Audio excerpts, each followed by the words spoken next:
बच्चों, आज हम मैथिली शरण गुप्त के द्वारा लिखा गया आपकी पाठ्य पुस्तक से तीसरे नंबर का गीत पढ़ेंगे। इसमें बसंत ऋतु का वर्णन क्या है। उर्मिला बसंत ऋतु में खिले हुए फूलों को देखकर, चारों ओर उपवन में जो मादकता फैली हुई है उसको देख करके अपने विरह में और अधिक कष्ट का अनुभव करती हैं और अपने कामदेव से प्रार्थना करती हैं। कहती हैं, मुझे फूल मत मारो, हे कामदेव, आप मुझे पुष्प रूपी बाणों की वर्षा से घायल मत कीजिए। मैं अबला बाला वियोगिनी, एक तो मैं अबला हूं, वियोगिनी नारी हूं, कुछ तो दया विचारो, मेरे ऊपर कुछ तो दया कीजिए, कुछ तो कृपा कीजिए। हे कामदेव। विरह से विरहिणी व्याकुल उर्मिला काम व्यतीत होकर के प्रार्थना करती कामदेव से कि हे कामदेव, आप मुझे पुष्प बाणों की वर्षा से मत मारिए। मैं अबला हूं, वियोगिनी स्त्री हूं, इस बात पर विचार करके कुछ तो मेरे ऊपर दया कीजिए। होकर मधु के मीत मदन पटु तुम कटु गरल न गारो। होके मधु के मीत माने बसंत ऋतु के मित्र। हे कामदेव, आज बसंत ऋतु के मित्र हो और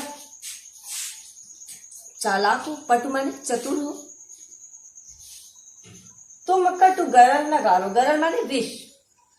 तुम इस तरह से आप कड़वे विष की वर्षा मत कीजिए।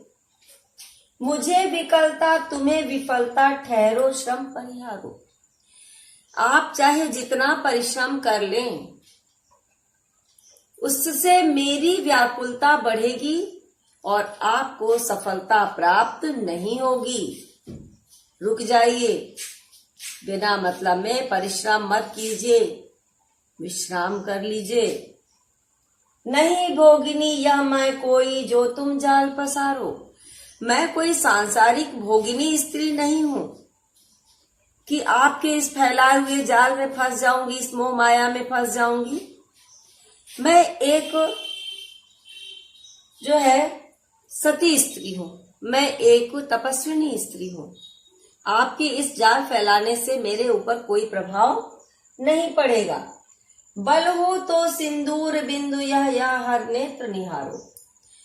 आपको अपनी सुंदरता पर बहुत अधिक गर्व है।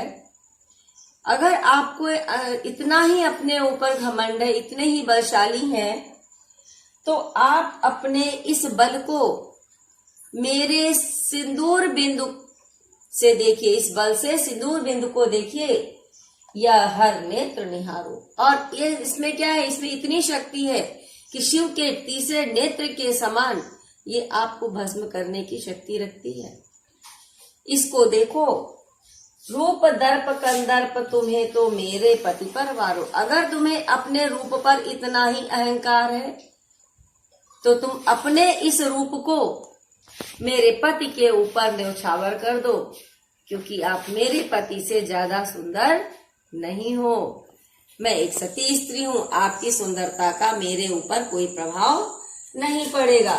लो यह मेरी चरण धूल उस रति के सिर पर धारो। अगर आपको ऐसा लगता है कि आपकी पत्नी रति मुझसे ज्यादा सुंदर है, तो आप मेरे चरण की धूल ले जा करके उसके सर पर डाल दीजिए। आपके इस प्रकार के प्रपंच से मेरे ऊपर किसी भी तरह का कोई प्रभाव नहीं पड़ेगा। आप मुझे विचलित करने में सफलता प्राप्त नहीं कर पाओगे। बेटा, प्रस्तुत पद्यांश में भी शुद्ध साहित्यिक खड़ी बोली है। भाषा यहाँ की अलंकार, उपमा, रूपक, अनुप्रास है। रस विप्रलम्ब श्रृंगार है। शब्द शक्ति लक्षणा है, व्यंजना है, शैली मुक्तक है, छंद गेय पद है। इसके आगे का गीत शीर्षक जो चौथा है वो हम कल के वीडियो में पढ़ेंगे। बच्चों, आज हम अब मैथिली शरण गुप्त के द्वारा लिखा गया चौथे नंबर का गीत पढ़ेंगे। इसमें उर्मिला जो है लक्ष्मण के वियोग में अत्यंत व्यथित है। और अपनी इच्छा प्रकट कर रही हैं कि उनके मन में क्या इच्छा है वो अपनी सखी से बता रही हैं कि यही आता है इस मन में। उर्मिला कहती हैं कि मेरे मन में बस एक यही बात आती है कि छोड़ धाम धन जाकर मैं भी रहूं उसी वन में, कि मैं इस राजभवन के सारे सुख धन वैभव संपदा सब कुछ त्याग करके उसी वन में रहने चली जाऊं जहां मेरे प्रियतम लक्ष्मण निवास करते हैं। प्रिय के व्रत में विघ्न न डालूं, रहूं निकट भी दूर। उर्मिला की इच्छा ये है कि मैं वहां वन में रहूं, प्रियतम के पास रहूं, लक्ष्मण जी के पास रहूं और निकट रहते हुए भी उनसे दूर रहूं, अर्थात उनके पास भी रहूं, उनको दूर से देखूं और उनसे दूर भी रहूं, ताकि उनके जो व्रत में, उनकी तपस्या में, उनके किसी कार्य में बाधा ना आए।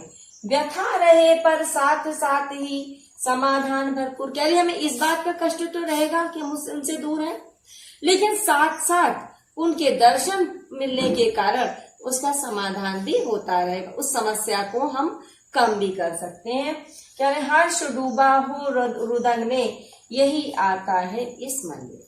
कह रहे उनको देखने के कारण, उर्मिला क्या कह रही है, लक्ष्मण जी के दर्शन पाने के कारण मेरा मन आनंदित होता रहे और प्रत्यक्ष उनसे वार्ता न कर पाने के कारण, सामने से बिल्कुल स्पष्ट रूप से न मिल पाने के कारण, प्रत्यक्ष न मिल पाने के कारण मेरे जो नेत्र है वो आंसुओं से डूबे रहे, मैं रोती भी रहूं, अर्थात मैं रोते हुए भी उनके दूर से दर्शन करके प्रसन्न होती रहूं।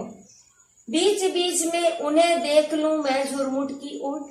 कह रही जब लक्ष्मण जी मार्ग से निकले, कहीं भी जाएं, तो झुरमुट मैंने पेड़ों के जो झुंड होते, छोटे छोटे पेड़ों के झुंड होते हैं, उसकी आड़ से मैं उनको देख लूं, मैं लक्ष्मण जी के दर्शन कर लूं। जब वे निकल जाएं तब लेटूं उसी धूल में लोट। कह रही जब उस मार्ग से वो निकल जाएं, लक्ष्मण जी जिस मार्ग से जाएं, मैं उसी धूल में लौटती हुई लेटी रहूं। उस धूल में लौटकर लेटने से क्या होगा, उनके सामीप्य की उनको जो है अनुभूति होगी, प्रसन्नता प्राप्त होगी। रहे रत वे निज साधन में, यही आता है इस मन में।